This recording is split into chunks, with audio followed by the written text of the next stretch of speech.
প্রিয় শিক্ষার্থীরা, আজ আমরা দ্বাদশ শ্রেণীর বাংলা সেকেন্ড পেপারের ব্যাকরণের শব্দ শ্রেণী অধ্যায় নিয়ে আলোচনা করতে যাচ্ছি। এই পাঠে আমরা দেখব যে বাংলা সাহিত্যে বা বাংলা ভাষায় যতগুলো শব্দ আছে, এই শব্দগুলো কত ভাগে ভাগ করা যায় এবং এই শব্দগুলোকে আমরা একটা বাক্য থেকে বা ভাষার মধ্যে থেকে কিভাবে ফাইন্ড আউট করতে পারি। এই ভাষার যাবতীয় শব্দকে যে ভাগে বা যেভাবে বিশ্লেষণ করা হয় তাকে আমরা ব্যাকরণিক ভাষায় ব্যাকরণিক শব্দ শ্রেণী বলি।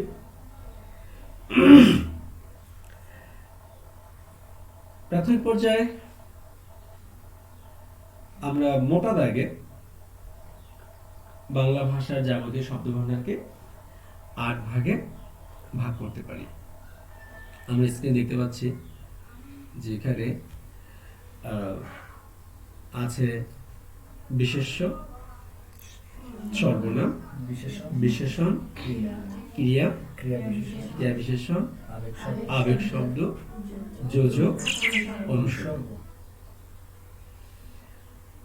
আমরা নিশ্চয়ই নিচের ক্লাসগুলোতে পড়ে আসছি যে বিশেষ্য এবং সর্বনাম এরা একই জিনিস, তবে সর্বনামটা হলো নামের পরিবর্তে যা ব্যবহৃত হয় তা। যেমন রহিম ভালো ছেলে, দ্বিতীয় লাইনে এসে সে প্রতিদিন কলেজে আসে।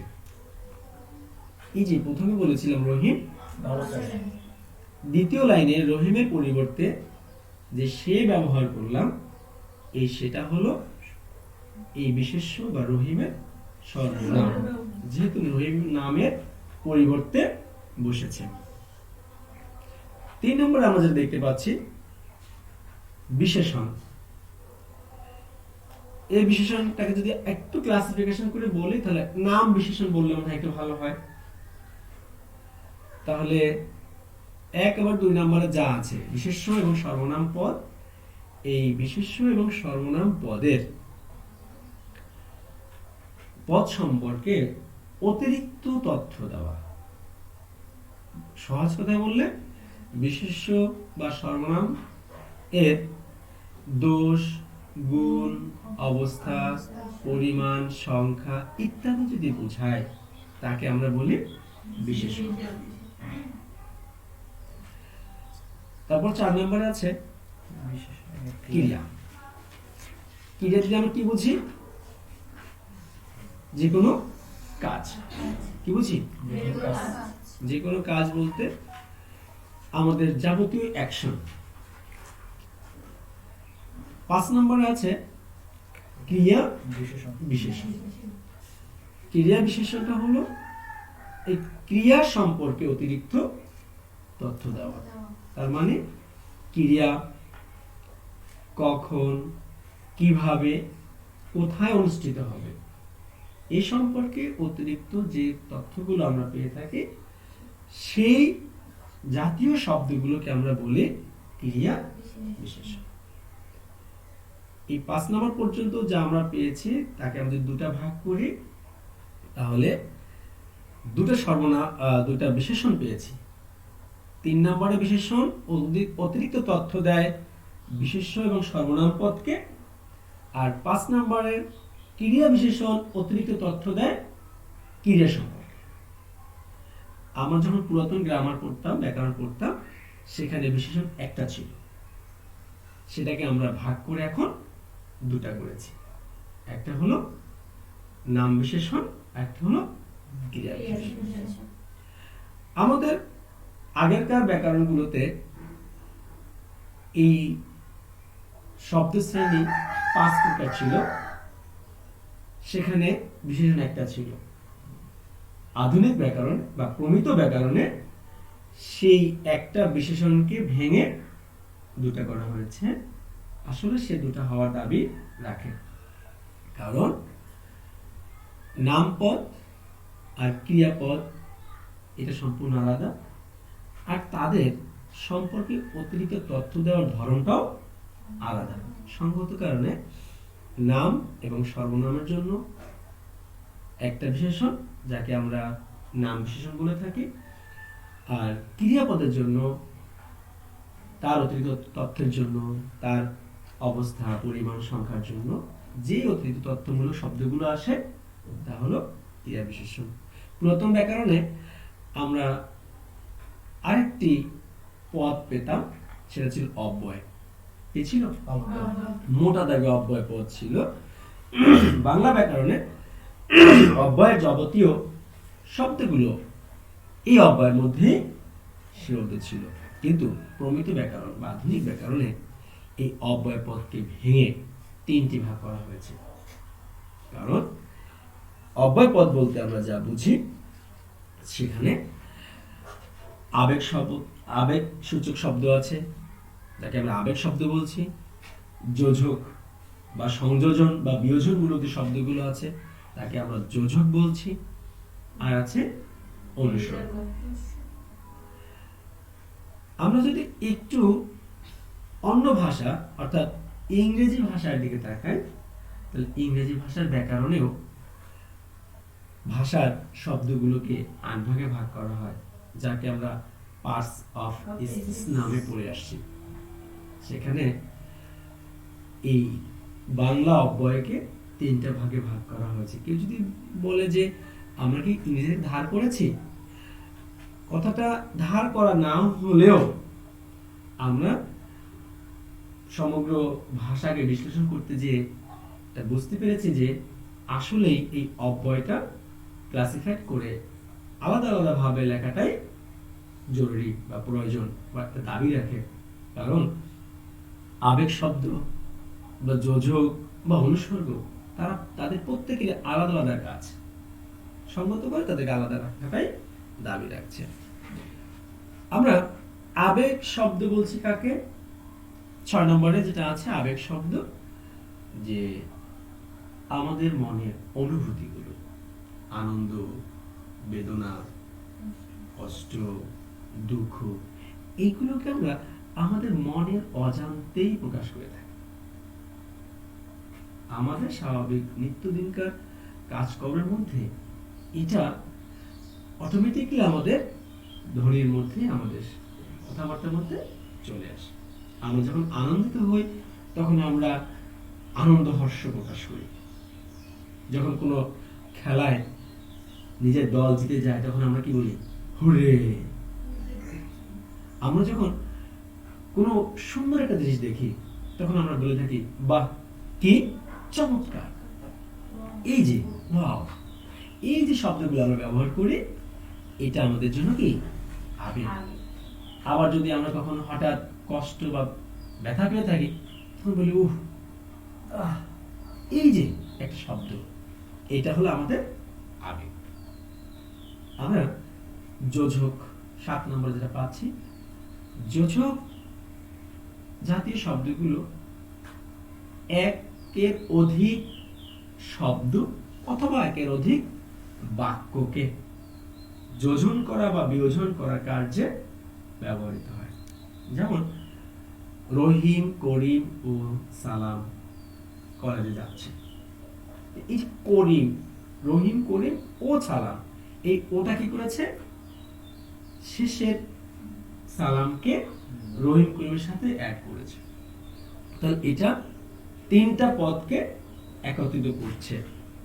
আবার সে বই পড়ছে এবং গানও শুনছে। তাহলে এই যে এবং শব্দটা 2টা বাক্যকে একত্রিত করেছে। সে বই পড়ছে এবং লিখছে এবং লিখছে। এই যে এবংটা 2টা পদকে একত্রিত করলো, এই এবংটা হলো আমাদের সংযোজক অব্যয়, থেকে যোজক বলছি, সংযোজন, যোজক। আবার এরকম যদি হয় রহিম অথবা করিম,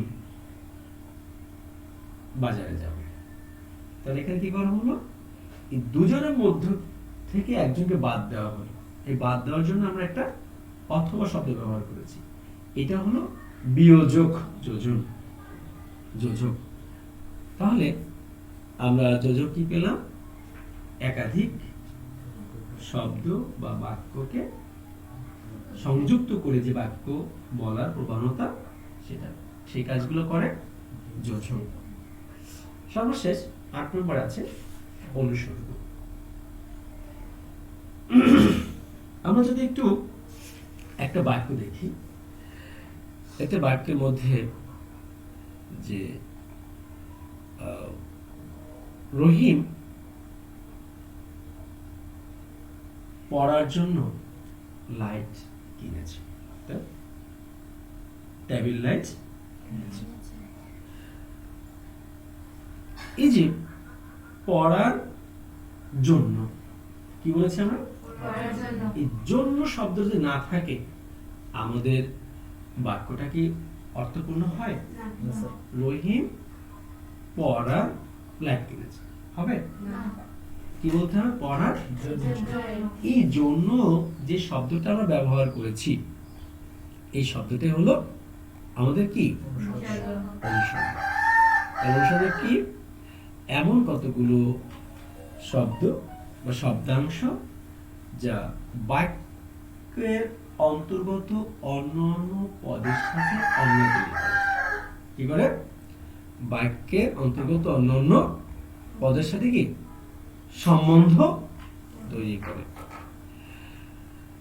আমরা যদি একটু এই বাংলা ব্যাকরণিক শব্দশ্রেণীকে ইংরেজি ভাষার পার্টস অফ স্পিচের তুলনা করি, তাহলে আমরা কি দেখতে পাবো, আমাদের বিশেষ্য পদ ইংরেজিতে বলি আমরা নাউন, সর্বনাম পদকে বলি প্রোনাউন, নাম বিশেষণকে বলি অ্যাডজেক্টিভ, ক্রিয়াকে বলি ভার্ব, ক্রিয়া বিশেষণকে বলি অ্যাডভার্ব, অনুসর্গ হলো প্রিপজিশন, যোজন হলো কনজাংশন, আর আবেগসূচক শব্দ হলো ইন্টারজেকশন। আমরা এখন এগুলো একটু ক্লাসিফিকেশন অনুযায়ী পড়ব। বিশেষ্য পদ, এটা আমরা সবাই জেনেছি, যার দ্বারা কোনো কিছুর নাম বুঝে, তাকে নাম বলছি। এই নামগুলো আমাদের অনেক প্রকার হয়ে থাকে, তার মধ্যে মোটা দাগে দুটা ভাগ, একটা হলো সংজ্ঞাবাচক আর একটা হলো সাধারণ বিশেষ্য। এখন আমরা যদি একটু ইংরেজি ব্যাকরণের দিকে তাকাই, সেখানে এই নাউনের ক্লাসিফিকেশনটা মোটা দাগে দুভাগ ছিল, একটা ছিল কনক্রিট, একটা ছিল অ্যাবস্ট্রাক্ট। কি ছিল, একটা ছিল কনক্রিট, একটা হলো অ্যাবস্ট্রাক্ট। কনক্রিট বলতে যেগুলোর অবস্থান আছে, দেখা যায়, ধরা যায়, ছোঁয়া যায়, পরিমাণ, সংখ্যা এগুলো আছে, এগুলো কনক্রিট বলেছে। আর অ্যাবস্ট্রাক্ট বলতাম কোনটা, যেটা কেবল ইন্দ্রিয়ের দ্বারা অনুভব করা যায়, আমাদের বিবেক বলছে যে এটা একটা সত্য, কিন্তু তার কোনো বাস্তব অবস্থান নেই, এটাকে আমরা কি বলতাম, অ্যাবস্ট্রাক্ট। তো বাংলাতে যদি আমরা একটু তুলনা করি, তাহলে আমরা পাবো যে ইন্দ্রিয় গ্রাহ্যতা, যেটাকে আমরা অ্যাবস্ট্রাক্ট বলছি, আর যেটা কনক্রিট সেটাকে আমরা সাধারণ নাম বলছি, বা সাধারণ বিশেষ সংজ্ঞাবাচক বিশেষ যাই বলি না কেন, সেটা কিন্তু আমাদের ইংরেজি কনক্রিটের সাথে তুল্য। আমরা যদি বাংলা ভাষার এই বিশেষ্য পদকে শ্রেণীভাগ করতে চাই, আমাদেরকে আরো অনেকগুলো শ্রেণীতে ভাগ করতে হবে। আমরা আজকে মোটা দাগে শুধু এই 8 প্রকারের মোটা দাগে এটা শিখবো। আগামী ক্লাসগুলোতে এই প্রত্যেকটা অংশের যে ক্লাসিফিকেশন গুলো আছে সেটাকে আলাদাভাবে জানবো। আমরা 2 নম্বরে সর্বনাম পেয়েছিলাম। সর্বনামটা ছিল যে নামের পরিবর্তে ব্যবহৃত হওয়া কোনো কিছু। তো এই সর্বনামেরও অনেকগুলো ভাগ আছে। সর্বনামকে প্রথমত 3টা মানদণ্ডে ভাগ করা যেতে পারে। একটা হলো অর্থগত, অন্বয়গত, পক্ষগত। অর্থগত দিক থেকে যদি আমরা ভাগ করি তাহলে আমাদের কাছে যে শব্দগুলোর অর্থের দিকটা বিবেচ্য হবে। আর যদি অন্বয়গত দিক থেকে আমরা বিবেচনা করি তখন এটাকে আমরা বচনগত দিকটা আমাদের কাছে বিবেচ্য হবে। আর পক্ষগত হলে আমাদের পুরুষ ভেদে যে পক্ষটা আছে সেটা কি আমরা পাবো। আমরা এটা আগামী ক্লাসে দেখব। তারপরে আমাদের আছে বিশেষণ। বিশেষণ বলতে আমরা কি বুঝছি, যে এই বিশেষ্য এবং সর্বনাম সম্পর্কে যে ভালো মন্দ যে অতিরিক্ত তথ্য কথাগুলো বলা সেটা হলো সর্বনাম বা বিশেষণ। এই বিশেষণটাও আমাদের কাছে 3টা মানদণ্ডে ভাগ করা যায়। সেটা হলো অর্থ নির্ভর, ব্যুৎপত্তি নির্ভর, অন্বয় নির্ভর। আমরা আগামী ক্লাসে এটা নিয়ে কথা বলবো। তারপরে আমাদের 4 নম্বরে 5 নম্বর 4 নম্বর হলো ক্রিয়া। আমরা ক্রিয়া সম্পর্কে সংক্ষেপে যা বলছি সেটা হলো যে শব্দ কোনো কিছু করা, ঘটা, হওয়া বোঝায় তাকে ক্রিয়া বলে। আমাদের যাবতীয় অ্যাকশন কাজটাই কি ক্রিয়া। তো বাংলা ভাষায় এই ক্রিয়ার বিভাজন অনেক ভাবে হয়ে থাকে। তার মধ্যে কাজ সংগঠিত, সম্পূর্ণ বা অসম্পূর্ণতা দিক থেকে বিভাজন করা হয়েছে। আবার এই ক্রিয়ার অবজেক্ট যেটাকে আমরা কর্ম বলছি, কর্ম বিবেচনা করে অনেকগুলো প্রকার আছে। আবার বাক্যের সাথে অন্যান্য পদের অন্যায় করার জন্য ক্রিয়ার একটা অবস্থা আছে, সেটা কি আমরা ক্রিয়া বিভাজনের মধ্যে পেয়ে থাকি। তারপর ক্রিয়া বিশেষণ। ক্রিয়া বিশেষণ বলতে আমরা কি বলছি, যে শব্দ ক্রিয়া সম্পর্কে অতিরিক্ত বইয়ের ভাষায় যে শব্দ বাক্যের ক্রিয়াকে বিশেষিত করে তাকে ক্রিয়া বিশেষণ বলে, তাকে অ্যাডভার্ব বলে। তো আমরা যদি দেখি যে ক্রিয়ার গুণ, প্রকৃতি, বৈশিষ্ট্য, অর্থ এগুলো প্রকাশ করে। ক্রিয়ার সময়, স্থান, প্রকার, উৎস, তীব্রতা, উপকরণ ইত্যাদি অবস্থার অর্থগত ধারণা দিয়ে দেয়। ক্রিয়ারও ক্রিয়া বিশেষণে অনেকগুলো শ্রেণী বিভাগ আছে। আমরা এটা আগামী ক্লাসে জানবো। ক্রিয়ার আবেগ শব্দ। আবেগ শব্দ সম্বন্ধে আমরা জেনেছি যে শব্দ অন্য শব্দের সাথে স্বাধীনভাবে করে তাকে আবেগ শব্দ বলে। তো আমরা কয়েকটা শব্দ দেখি, যেমন উহ, সাবাস, সি, এই জাতীয় শব্দগুলো আমাদের আবেগ। আমরা এটা আগামী ক্লাসে শিখব। যোজক কি বলেছি, একটি শব্দ একটি বাক্যাংশের সঙ্গে অন্য একটি বাক্যাংশ অথবা স্থিত একটি শব্দের সঙ্গে অন্য একটি সম্পর্ক ঘটায় তাকে সেই শব্দকে বলা হয় যোজক, কনজাংশন। এগুলোকেও অনেক ভাগে ভাগ করা যায়, মোটা দাগে 5 ভাগ করা যায়। তো সাধারণ যোজক, বৈয়াকরণিক যোজক, এভাবে কারণ বাচক, সাপেক্ষ যোজক আমরা দেখব। এটা অনুসর্গ। বাংলা ভাষায় এক ধরনের সহায়ক শব্দ কখনো স্বাধীন রূপে আবার কখনো শব্দ বিভক্তির নেই বাক্যে ব্যবহৃত করে বাক্য স্থিত শব্দের সংযোগ ও অর্থ প্রকাশে সাহায্য।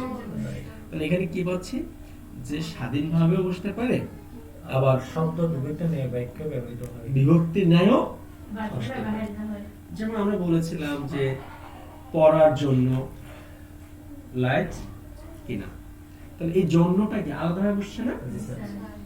তাহলে গাছ হতে ফল পড়ে, এই হতে শব্দটা আলাদাভাবে বসেছে। রান্নার জন্য রাঁধুনির বের। এখন এই যে জন্য হতে এগুলোকে আমরা কিন্তু বাংলা ব্যাকরণের বিভক্তি অধ্যায়ে পড়েছি, ঠিক আছে? কারক বিভক্তি অধ্যায় যেটা আমরা পড়েছি, অনুসর্গ তারই কি একটি পরিপূরক বা সম্পর্কিত একে অপরের জন্য পরিপূরক। তো এই শব্দ বিভক্তি যেটা আমরা দেখতে পাচ্ছি, এই অনুসর্গ অনেকগুলো ভাগে ভাগ করা যায়। হ্যাঁ বলো। এই রহিম লাইটে রহিম পড়ার জন্য লাইট কিনল। পড়াটা বিভক্তি, পড়াটা তো ক্রিয়া, ক্রিয়া, আর এই জন্য শব্দটা হলো এখানে অনুসর্গ। অনুসর্গ, ঠিক আছে? আর পড়ার এই যে একটা সাথে আর আছে, এটা হলো ক্রিয়া বিভক্তি। দেখি ক্রিয়া বিভক্তি। ক্রিয়া বিভক্তি, তাহলে আমরা বিভক্তিও আছে, আবার মানে শব্দের সাথেও যুক্ত হয়ে আসতেছে, আর স্বাধীনভাবেও কি বসতেছে। এরা সবাই অনুসর্গ। একটু বলার বিষয় হলো, ইংরেজি সাহিত্যে এই অনুসর্গকে বলা হয় প্রিপজিশন। কি বলা হয়? প্রিপজিশনের অর্থ হলো যে শব্দের পূর্বে অবস্থান। কোথায় অবস্থান? পূর্বে অবস্থান। কিন্তু বাংলাতে এইটা হলো শব্দের পরে অবস্থান। কোথায় অবস্থান? পরে। আমরা আগামী ক্লাসে এটার ক্লাসিফিকেশন যখন পড়ব, তখন বাংলা এবং ইংরেজি দুটার পার্থক্যটাও আমরা দেখব, যে বাংলা আর ইংরেজির শব্দগুলোর যে পূর্বে এবং পরে কিভাবে অবস্থান হয় এবং কার কি অর্থ প্রকাশ করে। তো মোটামুটি আমরা আজকে ব্যাকরণিক শব্দ শ্রেণীর যে প্রকারগুলো আছে, এটা মোটা দাগে একটু দেখে নিলাম। আমরা আগামী ক্লাসে এর প্রত্যেকটা ক্লাসিফিকেশন এর ব্যাখ্যা সহ আমরা পড়ব। কারো কোনো প্রশ্ন থাকলে বলতে পারো, নাহলে আমরা আজকে ক্লাসিটা শেষ করব।